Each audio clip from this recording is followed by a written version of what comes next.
Très heureux de vous retrouver encore une fois de plus dans ces nouveaux numéros. Pour la première fois, n'oubliez pas de vous abonner massivement sur la chaîne pour ne pas rater aucune de nos prochaines actualités comme d'habitude. Dans cette chaîne, nous parlons spécialement de l'actualité sportive. La chaîne Abisso, de très bien, tout ça, l'actualité sportive, il y a beaucoup d'Abisso. Donc pour la première fois, écoutez l'émission, tout ça, on a mis quoi simple. Au s'abonner, au partager, au commenter, au savoir, qui te commis, comme on a mingi. Batala l'émission, mais au s'abonner, au liker, les gens qui te commis, il faut qu'on s'abonne, qu'on like, qu'on peut s'abonner force, on peut s'abonner force, il y a qu'on peut sur la prochaine analyse, la prochaine actualité. Comme d'habitude, si on est là, c'est parce que l'actualité nous oblige. Actuellement, l'actualité a mouvementé un peu dans le mercato, hormis les binationaux dans le mercato, parce que les joueurs rebelles, après la Coupe du Monde, on va solliciter. Et l'autre joueur, après la Coupe du Monde, on va une avec les on va essayer de parler sur ça dans cette émission. Notamment, on va parler sur Métine Osilou. On va présenter Métine Osilou. Qui est Métine Osilou? Il est dans la toile directement. Tango, il est dans le viseur. Il y a Lens, Naïoul City. On va se poser la question. On a aussi un binational, bien un joueur. On a le Métine Osilou. Je vais vous présenter Métine Osilou dans cette émission. Pour la première fois, s'abonner, partager, commenter. Et aussi, la vraiment qui te commune, très bien qui a. Ah, tout ça, l'actualité sportive, vous avez on a l'habitude pendant le monde, voir des codiers, tout, les boss, les monde, tout. Papa François Kataba, Mike Mukandi, là, Bambo, Tebele, Bissika, Ozali, n'a pas suivi Mambo, vraiment Kuna, pendant le monde, Bolinga, Ira, Mawiso, on intégrer WhatsApp, pour combien on a encore sur notre WhatsApp. Mais aussi, si vous voulez rejoindre notre page Facebook, notre Facebook, H Media Sport, nous avons aussi une page Facebook là-bas. On s'abonne, on partage, on commente, on s'abonne. Kito Komengi, on va commencer sur Métine Osilou. Métine Osilou, c'est un joueur congolais. C'est un binational congolais. Il a déjà joué dans Léopard I-17, si je ne me trompe pas. Métine Osilou. C'est un bon joueur. À chaque fois, Bissot analyste, ton nom est sérieux déjà qu'il mérite d'être là. Parce que performance dans le club, performance sur le niveau football à Betaka, c'est un joueur qui va beaucoup nous aider. On avait essayé un tout petit peu de faire des comparaisons entre Yena, Antibola, Yena Gali Kakuta, la performance au Bazaki Nango, Yazaki Nango, la performance au Gali Kakuta Bazaki Nango, Antibola Bazaki Nango. Par là, pendant que le Baki a Moutano mérité Zaki, Métine Osilou. Mais avec Sébastien de Saba, ce n'était pas le cas. Coach a pris sa priorité dans le joueur, il y a un nom de Antibola, Métine Osilou, Gali Kakuta, le joueur autre dans 2 dernières années. Porter les sur le côté, on doit être clair. Parce que comment il y a tellement de cochité, gars qui coûtent de cochité, avant tu peux le d'acheter une bandakala, mais quand tu as bien gagné, tu peux le porter sur le côté. Mais Métine Osilou, c'est un joueur exceptionnel. C'est un jeune, Batebele, avant de présenter Métine Osilou, Batebele, Métine Osilou c'est qui? Métine Osilou c'est un jeune joueur à Betakana, Basel, Nabal, na Suisse. Avec une équipe d'âge Nabiso. Mais il faut retenir une chose. Si on a une équipe d'âge Nabiso, on est l'activité qui est, vous êtes directement officialisé ou bien tu vas plus jouer pour une autre nation. Sauf une équipe d'âge. Parce que même Bakambouana, Babongonda, Bapikel, autres, c'est plein de monde, mais l'équipe d'âge, il y a Suisse, il y a Belgique, il y a France, il va représenter Bissot. Qui peut bien jouer pour la sélection d'âge RDC. Mais à la fin, il était allé représenter la France. Mais je ne suis pas. Et là, vous avez un Bissot qui a progressé. Parce que derrière une équipe d'âge, moi, je suis à kilomètres de pays où c'est une grosse erreur. C'est un joueur au futur déjà des prêts. C'est un joueur qui mérite déjà d'être là au mois de septembre. Tout risque que vous perdrez. Tout risque que vous perdrez. Parce qu'avec une équipe d'âge, avec une équipe senior, une équipe d'âge, on a la facilité en France, en Suisse, même au Brésil, on a la facilité. Parce qu'il a joué une équipe d'âge. Maintenant, Métine Osilou, à la visière, il y a All City. Oh, il y a la première ligue. Métine Osilou, à la visière, il y a Lens. Oh, avec la Ligue des Champions. C'est déjà des bons choix. Même ceux qui rejoignent la Racing Lens, oh, avec la Ligue des Champions, c'est une très bonne chose. Même ceux qui est Hull City, c'est une très belle chose avec la première ligue. Moi, j'aime beaucoup. Maintenant, et là, on le voit à chaque fois, tant que tout c'est fié. Ok. Mavididi, Mayulu, Bakwa. Je vous dis, il y a des talents qui sont forts que Mavididi. Que des Bakwa, que des Mayulu. Mais bien sûr, c'est influencé quand on a Bakwa, ma fille dit, n'a Mayulu. Moi, je vous dis à chaque fois. Tout le monde joueur déjà sur un mois c'est. Tout le monde pousse en alicolo, après il pousse un peu maintenant. Non, il y a des joueurs qui sont plus forts qui vont jouer au temps. Aujourd'hui, Puisque on doit appeler Mayoulou, mais il ne faut pas oublier, les grands frères de Mayoulou, c'est Fali Mayoulou, avec un club au Portugal. C'est le temps aussi de lui voir. Comment ils ont évolué. Parce que soit une cité, par exemple, à quoi rêver comment tu as habitué, parce que ton nom est Congo, ton nom qui peut être. De la même manière, médecine aussi, on va être Basel. On va être Basel. Bon, bah, c'est dans City, c'est dans l'Alliance. Est-ce que soit qu'elle lance une City, à quoi qu'on représente, mais son balamako. Maintenant, on est à la Kuna, il fallait être contacté, parce que déjà, attends qu'on a sélectionné, à une nationalité sportive congolaise. À une nationalité sportive congolaise. Peu importe. Tango, alors ça a comment la sélectionner, même ça qui est le grand club, il va plus une nationalité, alors peut-être un RDC parce que tu as déjà passeport, nous se doit recevoir. Mais avec nous, ce n'est pas le cas. Ce n'est pas le cas.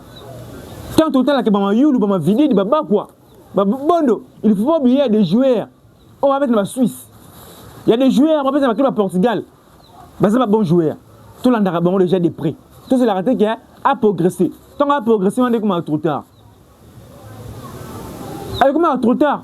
Ton nom c'est le Manzambi, jeune Manzambi a progressé dans Fribourg. Tu connais que dans la Suisse. Après ça, comme du monde, maman Suisse aussi, après ça, comme du monde en Suisse. Après, à qui maman à son villa. Parlons, on doit dire quoi? C'est l'erreur, comme tout ça là, il y a aussi un joueur à progresser. Non, non. Tant que ça gêne directement, il faut te pousser dans le paiement.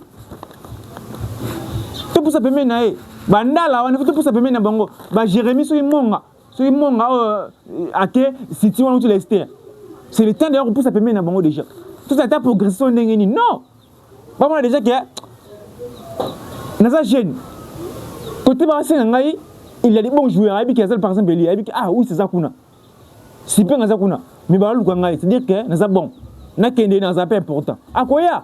Mais ça toi c'est on va progresser né et c'est la biso que tu perds de batala wana. Aujourd'hui, nous sommes mais tu ne sais doit être au mois de septembre. Mais depuis le temps, nous sommes analystes, on doit dire que mais tu ne sais pas. Ah, c'est la wana. Aya. Bon, on est comme boya.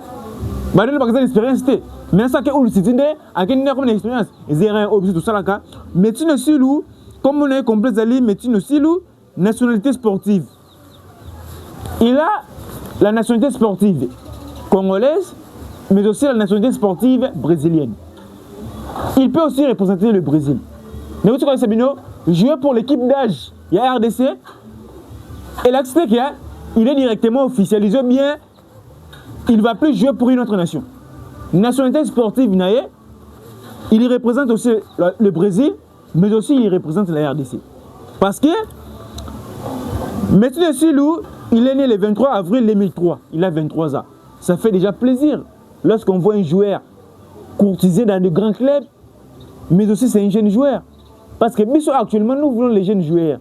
Total la place de Kende, na bateau, place de Kende, na bateau Tonito Kena Bango, na bateau tout ça dans une minute. Raison pour laquelle Toling a un joueur. Il a 23 ans. Devant lui, il peut jouer des Coupes du Monde. Il peut jouer 4 cannes, 5 cannes. Même génération va Sadiki, na Moukao. Mais tu ne sais pas. Monsieur Sulou, date de naissance le 23 avril 2023, il a 23 ans. L'année de naissance, c'est Botamama Matadi, la Congo centrale.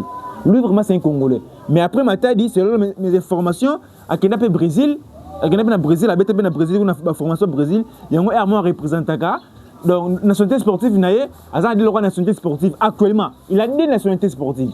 Parce qu'il est né en RDC, mais a évolué, mais il a Brésil, il a des nationalités sportives. Mais ce qui est le passeport, tout est carré, il sera officiellement congolais, il va officiellement représenter la RDC. Monsieur Silou, c'est un joueur exceptionnel taille, il mesure 1m78, poste milieu central. Il peut jouer comme numéro 10, comme numéro 6, donc c'est un militaire polyvalent, pied fort, droit, de hasard droitier. Monsieur Silou, c'est un joueur qui va vraiment beaucoup nous aider. Tout le monde, parce que tout le monde déjà, c'est un grand club. Tout le monde peut perdre. Allez-y regarder parce que je ne peux pas mettre toutes ces vidéos ici. Peut-être pour le droit de terre, il y a YouTube. Mais laissez-moi vous dire, allez faire des recherches. La performance au monde, non, c'est un joyau. C'est un joueur qui va beaucoup nous aider. Moi, je vous dis, si on a M. Sulou, Moukao, Moutoussami, qui encore, même Bondo, Aye, on doit oublier Seni Mayoulou. On doit oublier Seni Mayulu na Sebino. Même ce jeune, c'est un bon joueur. Parce qu'il joue dans un club où tout est la réalité. Mais aussi, on peut savoir que tout le monde a gagné. Mayulu peut-être dans Paris Saint-Germain. Mais je vous dis, chaque fois, il y a des joueurs qui sont forts plus que Mayulu. Il y a des joueurs qui sont forts plus que il y a des joueurs qui sont forts plus que des Mavididi. Mais tout se focaliser sur Mavididi et Mayulu. Mais allez-y regarder l'autre talent. Dans les Pays-Bas, dans la Hollande. Allez-y regarder l'autre talent. Dans la deuxième division française, dans le Portugal, on a de bons joueurs. On peut oublier les noms de Seni Mayulu. Mais avec nous, ce n'est pas le cas. On doit suivre ces jeunes, ils méritent d'être là au mois de septembre. Actuellement, ce n'est pas le temps. Oh boy, non. Il faut pas kende. Tout le monde va mettre sur Dubaï. Parce que quand tu vas dans l'ancité, on va préparer la Ligue des Champions. Je ne pense pas. Mettons, on va mettre sur la lance, on va préparer la Ligue des Champions. Parce que c'est un bon joueur. Ou si c'est qu'on s'est arrangé pour la tête, je ne pense pas. Mettons, ou si c'est parce que avec a aussi championship, c'est la première ligue. À la première ligue, c'est-à-dire qu'il y a un joueur, c'est l'effectif, il est bien. Il y a un bien à monsieur dessus. Par là, vous allez comprendre que monsieur c'est un bon joueur. C'est des temps où tout le monde a joué le là-bas. On attend comment vraiment. Ben, c'est non Mupandi. Arrangé pour le Mupandi. Piqué le Mupandi. Tout le monde va jouer en Moussou, tout le temps bête. Tout peut se faire chance. Ah, il dit que c'est mon chance. Ce n'est pas l'État. Oh, le coach avait son projet, eh bien, il avait dit qu'il fait la continuité. Non, on n'est plus là-bas. C'est l'État européen, ça. Bah, jeune joueur, on a chance et que c'est la Roma. Qui toko mingi, ne voyez très bien qu'il y a mercato. Et ça, vraiment mouvementé. Moi, Namboka, beaucoup, il faut rejoindre Augsbourg parce que après, il y a Montpellier. Montpellier a levé option d'achat. Il faut Augsbourg. Le Timothée Fayoulou, il faut un Sion en Suisse. Bakam Boza libre. Bongo Naza libre. Poulou Naza libre. Joueur Naza libre actuellement. Mais la Coupe du Monde, c'était une opportunité de découvrir ma talent. Et c'est une opportunité pour les joueurs Nabiso de découvrir le grand championnat. Nabisa Abino, tant que tu as qualifié la Coupe du Monde, l'objectif est de quitter Kenan après 50 ans. Mais après 50 ans, l'objectif est de quitter Tokyo, tout l'accès il mange bien, mais aussi, tout le monde il mange les joueurs Nabiso. Tout le monde a fait les joueurs Nabiso à Real Madrid, peut-être dans un grand club. Mais dans la Coupe du Monde, le seul joueur qui a gagné Paris, qui est alors sur le style d'un grand club, il a aussi fait de très belles choses dans la Coupe du Monde. Bon, je ne peux pas dire le nom d'un seul joueur, mais si on doit choisir un seul joueur, c'est Siping. Hormis Siping, il y a encore Tonzebe, il y a Bissaka. Nous avons 3 joueurs. Oyo, convaincre vraiment Manu Bobimba. Dans la Coupe du Monde, raison pour laquelle il a sur le style d'un grand club. Joueur. Mais il y a d'autres joueurs, ils ont chance pour nous prouver. Mais ce n'était pas le cas. Prouver.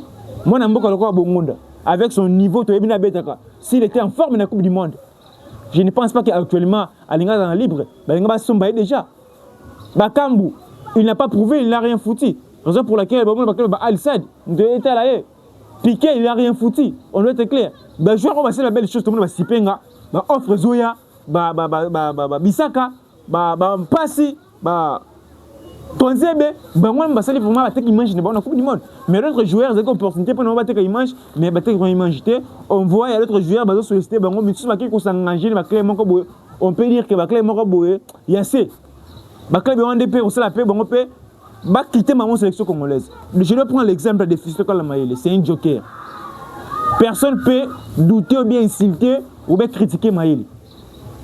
Avec abandonné cette ministère. Mais quelques minutes à côté il est toujours décisif. Mais on a joué la Coupe du Monde.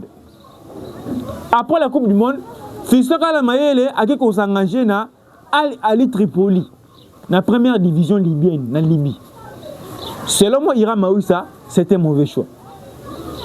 C'était un mauvais choix. Je ne partage pas le même avis avec vous. Vous aussi, vous ne partagez pas le même avis avec moi. Chacun a son point de vue. Les miens que le choix, il y a Maïele de rejoindre la Libye, c'est un mauvais choix. La Libye, on n'a pas ça pour moi. Il fallait même attendre la Tanzanie. Il fallait que la Libye, Zamalek, Il fallait attaquer le moment il y a Égypte allez Tripoli est-ce que mettre tête demi-finale Ligue des Champions, avec demi-finale la Coupe de la Confédération, c'était mauvais choix. C'était mauvais choix. Contrat 2 ans, valeur somme 50 millions. On n'est pas là-bas, c'est bon on a. Mais pour moi c'était mauvais choix. C'était mauvais choix. N'ayez pas mon aba Kalimundu il a accepté par exemple de jouer pour la RDC. On met à Francfort. À Francfort par exemple, à Almeria, Banzake Azunginis, est-ce que Maël, même si il est toujours important dans notre sélection congolaise, est-ce qu'on mérite sélection? Allez Tripoli on est en C. Dans le top 5, il y a le meilleur championnat africain. Libye Zate. Il y a peut-être son Aboussani. Mais, ce que moi je vous dis, c'est vrai. Tout le championnat tunisien Zali, championnat, il y a Maroc Zali, il y a Fou d'ici Zali, il y a Tanzanie Zali, après il y a Tanzanie, et vous avez Maroc. 5 meilleurs championnats, top 5. Il y a Libye Zate. Mais comment aller jouer en Libye, là où le football n'aurait pas besoin assez. Même dans la chaîne, Libye ça m'a cassé. Même dans la canne, Libye ça m'a cassé. C'est-à-dire que le championnat est foutu. Le championnat est foutu. Et alors que le Lungwe Égypte, le championnat RDC, c'est les rares. Le championnat est foutu. De la même manière. Parce que le Lungwe, Égypte, ok, Afrique du Sud, tout le monde est bien parce qu'Afrique du Sud a Coupe du monde joueur locaux. C'est la preuve que l'air championnat est ma casse. Mais la Libye, ce n'est pas le cas. Avec l'air championnat, la Libye ne joue même pas la canne. À ça, à tel côté. Il n'est même pas dans les top 15 des meilleures nations africaines. Comment aller là-bas dans un championnat, dans le amateur championnat Maël, il est jeune. Il a 32 ans. Non. Nous avons des agents. Oh, pour moi, il a 32 ans. 32 ans, dans football, il y a ma cité. Tu ne vas pas jouer dans un grand championnat, dans un grand club. Mais, regardez Bernardo Silva. Allez regarder Bernardo Silva à quel âge? Dimfries, pas aussi intérêt réel. À ça, 32 ans. 32 ans, je ne remets pas peine à nous. Vous avez force. Maël, ça a force ou la mobilité, on a il peut jouer. Mais qui rejoindrait club de Libye. Pour moi, je vois ça, c'était mauvais choix. C'était mauvais choix. Et ça, choix n'a pas ça va quitter sélection. Il y a des choix, il y a Piquel. Si, à Tsikala, par exemple, attends-moi, Nice, Yuana, attends-moi quelques minutes à Kotara. Alors, il y a chance dans la sélection congolaise. Et ça, on peut monter ça, s'éloigner de l'équipe nationale. Je suis le Maël, il est s'éloigner de l'équipe nationale. Mais c'est un bon joueur. Dans l'émission précédente, moi-même, j'avais dit, s'il y a 3 avant-centres, on a la Coupe du Monde, dans le mois de septembre, on a Maël et c'est na Pouloulou.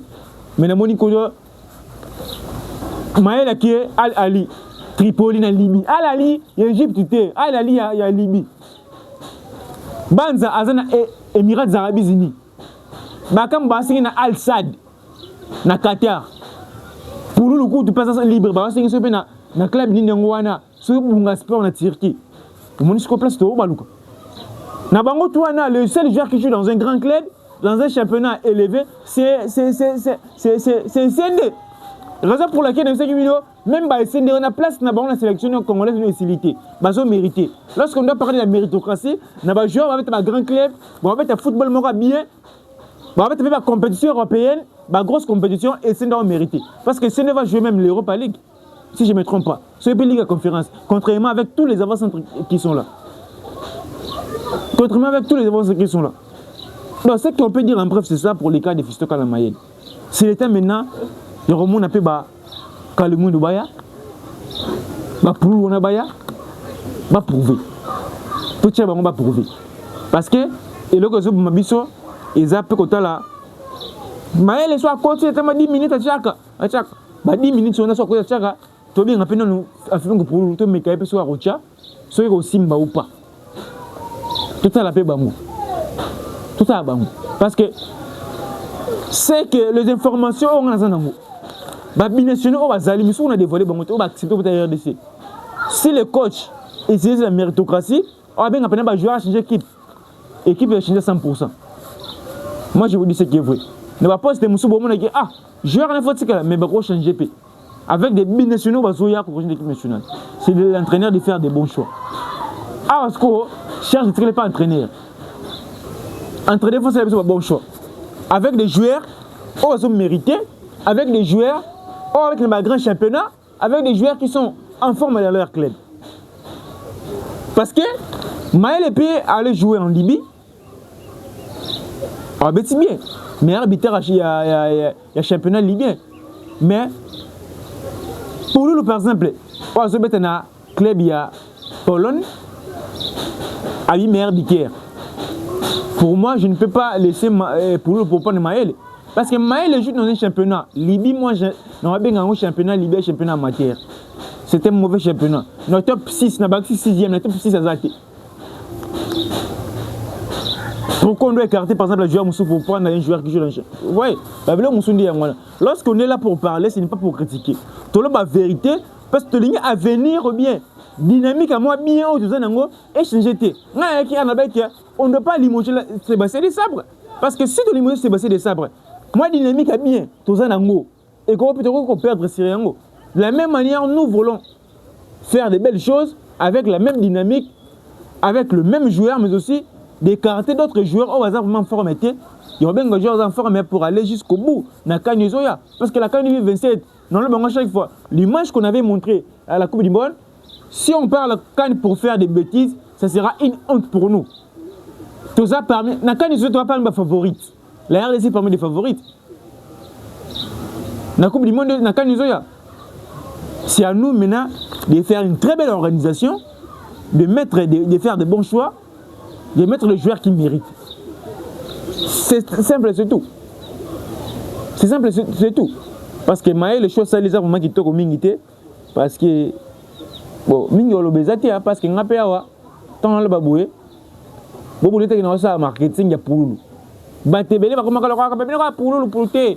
Nous avons un bon joueur monté. Il n'y a aucun joueur contactant. Oh, il rame où ça. J'espère que ce n'est pas contactant dans le pour.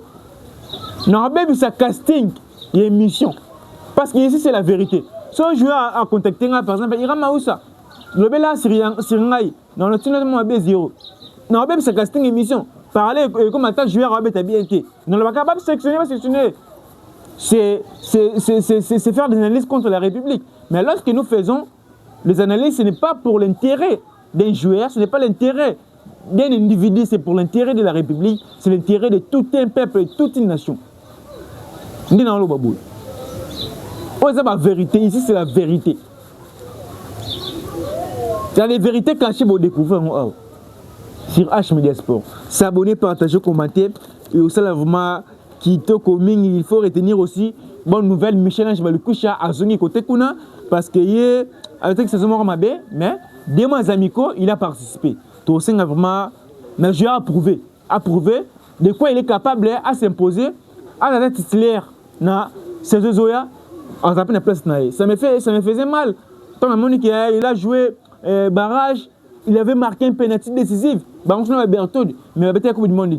Mais quand il a la Coupe du Monde, il a honneur. Et quand c'est une carrière que joueur à la Coupe du Monde. Mais le plus important, c'est de gagner le titre. Pour moi, Gaël Kakouta qui a joué la Coupe du Monde et Michel Balikoucha en 2027 qui va gagner la CAN, je dois considérer pour moi le joueur qui sera peut-être une légende. On a retourné les statistiques, c'est un joueur qui a gagné la CAN. Parce qu'il a gagné la CAN, a participé à la sacre. Contrairement avec un joueur qui a participé à la Coupe du Monde, c'est tout. Vous un joueur qui a prouvé. Na binationaux ba ya bino risquer de perdre la place na bino boza ba jeune ba Berthaud di wana pe ba na ba jeune ba Michel Ange Balikoucha ba jeune ba Dianga na ba jeune mais vous perdre la place na bino t'es pas ba jeune parce qu'il y a des joueurs on a sélection congolaise ezaki tozaki trop pressé et robenga bango fait tout ce que bango va progresser il y avait des joueurs on va progresser ba ça en forme na forme ba nango na force banango na style de banango basé important l'équipe nationale mais tant de jeunes te bomi bango entre autres il y a des Michel Ange Balikoucha c'est un bon joueur mais de la prochaine entraîneur coach nommé Michel William Balikoucha il n'était pas ce qu'il Contrairement avec les Michel Balikoucha, des Diangana, Oyo, quand tu as validé Bango, nous tous, tu as validé Bango, mais là, que Bango, ils attendent déjà. Ils ont performance, au Bango, on va claim le Bango. Et là, que Bango, donc, on ne peut pas prouver, bah, maintenant, on va claim, bah, ça vraiment forme. Par là, dans le mois de septembre, vous avez vraiment les bienvenus. Vous allez bienvenus. Parce que dans le mois de septembre, comment dirais-je, je ne sais pas pour Sébastien de Sabre. Parce que lui-même, il avait dit qu'il y aura un avant et un après, mais, oh, il était en bref, président fédération de la Rangaï, monsieur Véron Monsengomba, n'a plus de premièrement, il faut au Tchaloua, liste de films dans la conférence de presse. Quoi, tu fais ça là-bas, choix. C'est clair. Ah, même si liste, c'est ce que nous joueur au point d'aboué, c'est clair dans la conférence de presse. Par là, on comprend les choix entraîneurs. Jusqu'à présent, ils ont un choix entraîneur. Oh, biso presse, même, les supporters, les Congolais, tu vois, il y a un choix de coach. Chaque coach, tu vois, il y a un choix. Quand tu sélectionnes, il y a 5 défenseurs centraux. Tu comprends le choix pour utiliser que 3. Le choix entrepreneur. Quand tu sélectionnes, il y a 6 militaires récupérateurs. Tu comprends le choix. Quand tu regardes la film pour comprendre le choix. C'est le temps de mettre des règles en place dans le mois de septembre. Quand tu vas publier la liste, en France, c'était devant la presse, à publier la liste. Par là, on va comprendre le choix de l'entraîneur Sébastien de Sabre. Autre rôle, bref, on a un message, on appelle ça M. Véron Monsengomba. N'est-ce pas qu'on a un M. Véron Monsengomba, message n'est pas dit. Sébastien de Sabre, Aza passager. À 15 ans, tout ce que du monde, ce que je crois que nous avons. Biso, tout ça va définitif. Nous devons faire fiston manis seulement. Ça va définitif. Peu importe. Tout pour là. Tout ce 15 entraîneurs, 15 sélectionneurs, tout ça va Congolais. C'est à nous maintenant de mettre des lois pour Sébastien de Sabre. Ce n'est pas à Sébastien de Sabre de mettre des lois pour Nabiso. Non. Il y a Moussa Nezaya sélectionné des joueurs, à coacher bien, tout gagner. Mais loi, avant de lister maintenant la conférence de presse, il faut ça la bouée, il faut ça la bouée, il faut ça la bouée. C'est à nous. Faut te dire ça. Ce n'est pas Yaye Aïbisa Biso. Donc, on a rôle en bref, il y a un peu s'abonner, partager, commenter, ou ça vraiment qui te communique, vous avez belé. Il y en a eu ce problème dans les mondes. Je vois les boss, les mondes tout. Dès qu'on dit, votre bambote belé, bisiko zali. Papa François Katamba, bambote belé, bisiko zali. Mike Mukandi là, bambote belé, bisika bozali. Sinon, portez-vous bien, gardez le sourire, faites-vous plaisir avec votre argent car les problèmes de la vie ne finiront jamais. Merci, à la prochaine.